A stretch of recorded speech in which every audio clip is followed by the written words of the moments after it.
Hey, what's up guys? It's Marf and welcome back to another Asphalt 9 video. Before I get started, I want to mention that there should be a really cool announcement coming soon for this channel, so keep an eye out. Either I will post a new video or I will do a community post, so keep an eye out for that. It's a pretty exciting announcement, so yeah, I'm very excited for that. I said excited like 14 times already, but anyway, let's talk about the Hennessey Venom F5. I was about to say Venom GT, but that is not the correct car. So, as you all know, the event is going on right now, and I'm sure a lot of you have already seen videos regarding the event, or have even started the event, or seen the event itself in the game. I'm not going to try and beat a dead horse in this video. I'm just going to give you guys my opinion and my view of this event and the sort of greater look at Asphalt 9 right now, because this is something that, while is both unexpected and expected at the same time, it's something that we can look at and analyze and sort of understand what Gameloft is still trying to do with this game. But I also just want to generally give you my opinion on the car and the event itself. So let's get the car out of the way, because we all know it by now. It is the new king of the game. There's no doubt about it. I will say I had a lot of trouble controlling this car. The nitro efficiency of this car is truly bad. So that is the only thing stopping this from becoming like the easiest and best car to ever play with in this game. You will need to have good nitro management skills if you want to correctly utilize this car to its full potential, which obviously you can see throughout most of these races I was not able to do. I have not been able to practice a lot of Asphalt 9 recently because I've started doing a lot of things, so I hope these races are good enough, but they're certainly not my best work. Anyway, like I said, best car in the game, you guys know it, best top speed. The acceleration is decent. You don't really want to have a situation where it has like the acceleration of the Batista or the Rimac, because that would just be stupidly overpowered. But we'll talk about the balance of this car in relation to the game when we talk about the event. But overall, if you know you can go for this car, if you have a good shot at it, I would definitely recommend it. There's no reason not to. It is the king of the game. And honestly, something I want to mention is don't feel guilty necessarily if you manage to get cars like this. Like, I have the Jesco and I was able to get it in 22,000 tokens about, and I felt a bit guilty because a lot of people were complaining about the event. I just have to say, this is a game at the end of the day. If you're able to get a really good car, maybe because you got lucky with purchasing a specific Legend Pass, or maybe you got lucky with the cars that are required, don't feel guilty. At the end of the day, it's just a game, and there's no reason to feel like super upset or anything like that. But also, on the other side, there's no reason to feel like super guilty or feel really, really bad for other people. Just don't take this way too seriously. And I'm not saying that, oh, you know, just because someone else got the car, you shouldn't be like jealous, or you shouldn't be mad if you're not able to. I'm just saying that all of our pent-up emotions should be looked at and sort of managed properly. So in talking about all of that, let's go on to the event, because I was initially saying that depending on the requirements for this event, I was going to go for the Venom F5. I saved up 40,000 tokens, and I was just waiting to see what the requirements were, and I was going to give it a good shot like I did with the Jesco. And once we got the requirements, I quickly realized that I was not going to be able to go for this event. And there were a couple of reasons that were obvious, but there were other reasons I wanted to go over with you guys. So we all knew that we were going to need the McLaren Elva for this event. There was no doubt about that. And honestly, that is not the worst thing in the world. I mean, we've already seen a bunch of events like the Devo and the S-Spark Owl that needed the Legend Pass in order to start the event. We all know that it's not the most optimal thing. We all don't like it, but it's sort of been established as a normal thing for them to do now, and so it wasn't unexpected to see that.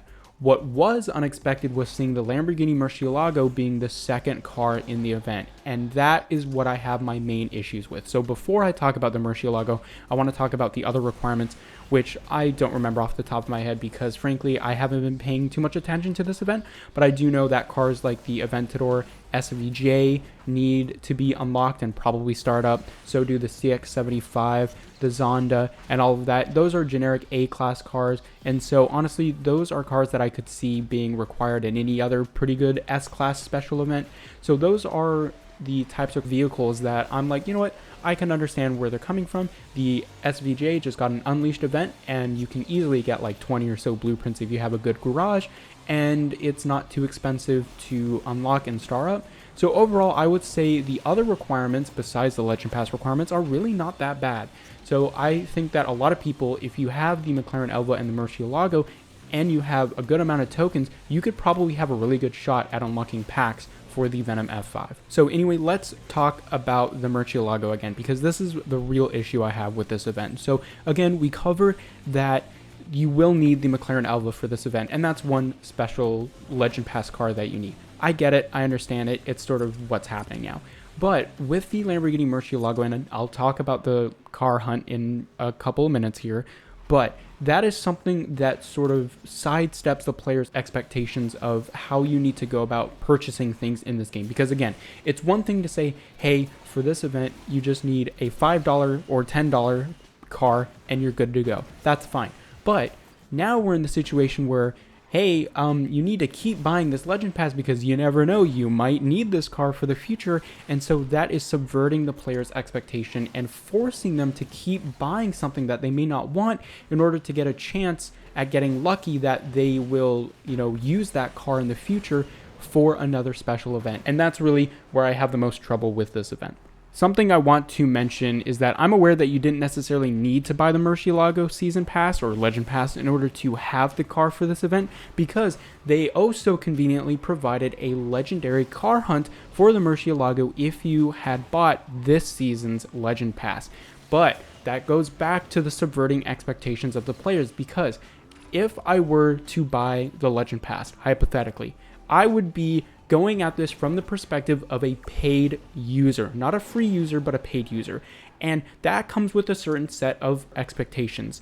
For example, as a paid user, I would expect that I could get around a lot of the time restrictions of free-to-play games. Again, I know the Legend Pass is a small purchase in comparison to what a lot of people have been spending on Asphalt 9, but I think my point still stands. If I pay for the Legend Pass to get into this event, it comes with the expectation that I don't need to grind one of those car hunts, because for the other special events that you can enter without the pass, usually there's a car that's required that requires a car hunt in order to get by. Now, as a free user, I might go and look at that and say, okay, I understand, I'm not paying for this car, so I'm gonna either have to grind it out or purchase some packs using my in-game currency that I have acquired over the past, however long I've been playing this game. But as a paid user, if I see a situation where I need to grind out in order to get a car, I look at that and I say, I'm being disrespected as a paid user and I'm not being treated fairly because I have paid to enter this special event. And now you're saying, oh, not only do you need to pay for this one car, but you also now need to grind out a completely new car because, well, you just so happen to miss the other Legend Pass that we wanted you to buy. So I feel like that is also a slap in the face to a paid user, which is a much bigger slap in the face when compared to a free user. Because again, at the end of the day, the game is a business and I understand that. The whole point to me making these videos is not to hate on this game so it gets shut down or hate on it so everyone leaves the game. I want this game to be the best it possibly could be, not only for free users, but also for paid users. And I've expressed in the past, I have an interest in spending money in this game because I want to see it succeed. But I'm not going to spend money on something that I don't feel comfortable is going in the right direction for its users. And that's what I feel is happening, for a very long time for this game. So all of that out of the way, again, the whole point is I'm fine with the first Legend Pass, the McLaren Elva. You need to get that car to play this special event. We've already been established that that is a requirement for a lot of the events coming up. Okay, fine, whatever. We still haven't had a lot of those cars return as they said they would for free-to-play users, but you know what? It's a free game. You need to pay $5 or $10 in order to get into this one special event. Fine, whatever. What I don't think is good is having that and then the other addition of either, oh, you missed out on this other pass that you should have bought but we didn't tell you would need for the Venom F5 because that wasn't a thing back then. Well, because you didn't do that, we're gonna make you grind out another car. And for a paid user, that is especially not something that I would be looking at and saying, oh, that's a good experience. Because when you get home and you want to play some video games, or maybe you're on the train to work, or maybe you have a quick 5-minute break and you want to just get your mind off something, the last thing you want to worry about is another economy or another grind that you have to do. And so I've been feeling that lately. Asphalt 9 has definitely been feeling more like a second job rather than a game to play to get your mind off of things. And it certainly can provide that in the form of like fun multiplayer races or events that are more fun focused rather than like focused on getting a new car, like the 1 versus 1 mode. But when we get to these events that require a bunch of car hunts, and then you have to play an Unleashed event, and then you also have to spend tokens to start up all these other cars just so you can get one car, and that's not only to get it, but then you have to play races with those cars over and over and over again, well, then we get into a situation where the game just isn't fun. And at the end of the day, and I've said that term for a while now for some reason in this video, but I want this game to be fun. And at its core, I believe it has the greatest potential to be a very, very fun mobile racing game. But all of these things that the players have to do makes it, well, not fun. So those are my thoughts on the Venom F5 special event. And again, as I said previously, if you have the opportunity to go for this special event and car, I definitely recommend it.